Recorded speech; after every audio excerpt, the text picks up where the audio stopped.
Salut. Aujourd'hui on se retrouve pour vous expliquer pourquoi je me suis tournée vers des calopsites.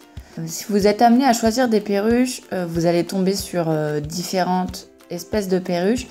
On n'a pas forcément les mêmes critères ni les mêmes attentes. En vous exposant mes raisons et le pourquoi j'ai choisi mes calopsites, peut-être que cela vous aidera. Il faut savoir que je suis tombée dans le monde des oiseaux suite à un échange, si je puis dire, avec un kakatoès à crête jaune qui était donc dans un zoo.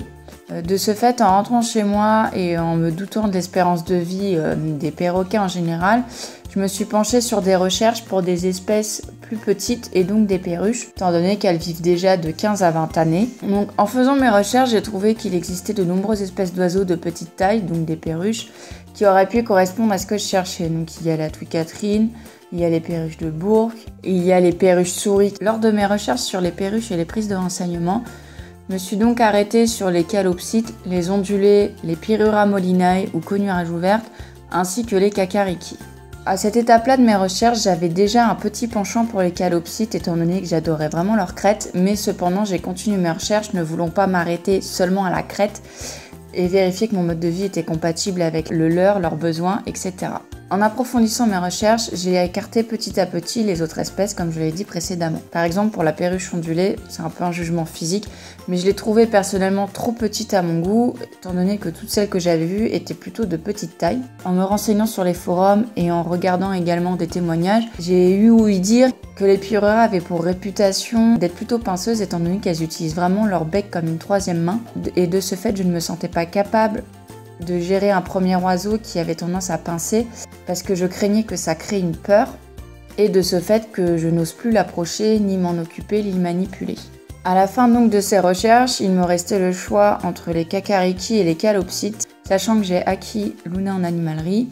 J'avais vu un cacariki EAM ainsi que Luna, donc une calopsite EAM. En manipulant les deux, enfin je dis manipuler, je les ai juste tenus 30 secondes dans ma main. Le cacariki ne restait réellement pas en place et même dans la cage, j'y grimpais, jouais, gigotais sans jamais s'arrêter. Et étant donné que c'était une pile électrique et qu'il était vraiment trop actif, j'avais encore cette crainte de ne pas savoir gérer l'hyperactivité du cacariki et je me suis donc tournée vers la calopsite comme choix final. Bien sûr, ces critères de choix ne tiennent qu'à moi.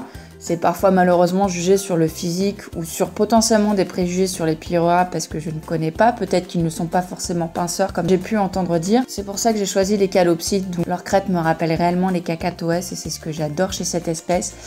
Elles sont vraiment calmes, mais elles sont également joueuses, curieuses, actives quand on les stimule, quand on leur propose des nouveaux jouets, quand on modifie leur environnement pour vraiment stimuler leur curiosité. Elles sont câlines quand elles ont envie, après ça dépend vraiment de chaque caractère, mais c'est réellement un choix que je ne regrette pas. Après, je tiens quand même à préciser que ce sont des oiseaux, mais les perruches calopsites peuvent vivre de 15 à 20 ans, donc c'est un engagement aussi gros qu'un chien ou un chat. Si vous voulez des précisions sur les calopsites ou sur les recherches que j'ai pu mener, n'hésitez pas. À très vite!